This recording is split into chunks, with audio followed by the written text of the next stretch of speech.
আসসালামু আলাইকুম ওরহমতুল্লাহ। আমি সাবিকুন নাহার বাংলাদেশ কুয়েত মৈত্রী হল থেকে জিএস পদে প্রার্থিতা করছি।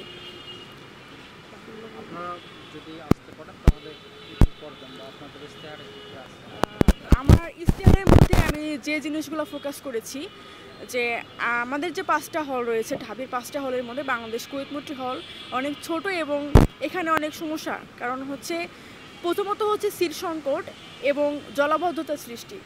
এছাড়াও আমাদের রিডিং রুম এবং আমাদের একটা বিল্ডিংয়ে পুরাই হচ্ছে স্টুডেন্টদের জন্য যে হচ্ছে চেয়ার টেবিলের ব্যবস্থা পড়াশোনার জন্য সেটা নেই। তো আমরা প্রথমে ফোকাস করব হচ্ছে আমাদের যে মনোরা বিল্ডিং রয়েছে ওই বিল্ডিংয়ে চেয়ার টেবিলের ব্যবস্থা করা প্রত্যেকটা রুমে রুমে, যেন আমাদের স্টুডেন্টরা পড়াশোনা করতে পারে।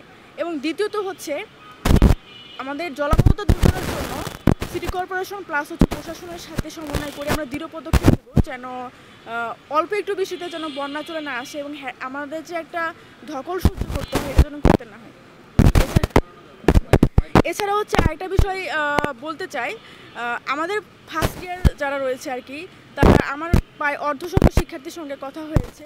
অনেকের আর্থিক সমস্যা এবং তাদের জন্য আমরা বিভিন্ন স্পন্সরশিপ ম্যানেজ করে আমরা এককালীন ব্যবস্থা করব এবং অতি দ্রুত যেন তাদেরকে সিট দেওয়ার ব্যবস্থা করা হয় এই বিষয়ে কাজ করব।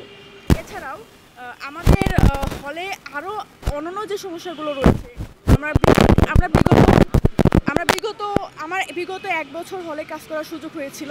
1 বছর কাজের মধ্যে আমি চেষ্টা করেছি সর্বদা জনকল্যাণমূলক কাজ করার জন্য। এক্ষেত্রে আমি বলতে চাই যে আমি যদি নির্বাচিত না হই তবুও আমি আমার কাজ থামাবো না ইনশাল্লাহ। কারণ আমি নিজের ব্যক্তিগত স্বার্থে কখনো নির্বাচনে আসিনি, বরং আমি আমার যে বোনেরা রয়েছে তাদের স্বপ্নকে বড় করে দেখা এবং তাদের কল্যাণার্থে আমি আসলে নির্বাচনে এসেছি। আমি কি এদিকেই তাকাবো? আসসালামু আলাইকুম, আমি সুমাইয়া ফাহমিদা, প্রার্থিতা করছি সুফিয়া কামাল হল সংসদে ভিপি পদে। আমাদের হলে, বিশেষ করে মেয়েদের হলগুলোতে প্রচুর সমস্যা, আমাদের আবাসন সংকট, খাদ্য সংকট, যাতায়াতের সমস্যা। ইনশাল্লাহ আমার পরিকল্পনা আছে হলের এই মৌলিক সমস্যাগুলো সমাধান করার। এর মধ্যে আমাদের যানবাহনের সমস্যা আছে, এক্ষেত্রে শাটল বাস চালু করার একটা পরিকল্পনা আছে। আমাদের ক্যান্টিনে খাদ্য সমস্যা আছে, ক্যান্টিনের পাশাপাশি মিল সিস্টেম চালু করার একটা পরিকল্পনা আমার আছে। এছাড়া আমাদের হলে মা বোনদের ঢুকতে দেওয়ার কোনো ব্যবস্থা নেই।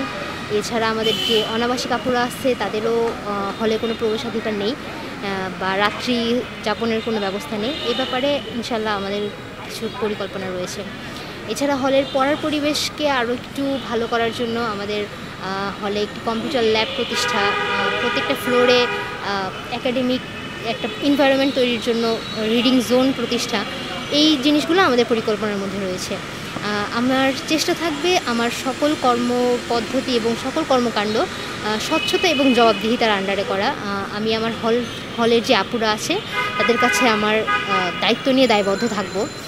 এজন্য আমি প্রতি মাসে একটি করে সেশনের আয়োজন করতে চাই, যেখানে আমাদের হল সংসদের যে আপুরা থাকবে তারা সরাসরি ছাত্রী আপুদের কাছে প্রশ্নোত্তর পর্বের মাধ্যমে তাদের চাওয়া পাওয়া এবং তাদের কার্যপ্রণালীর বর্ণনা দিতে পারবেন।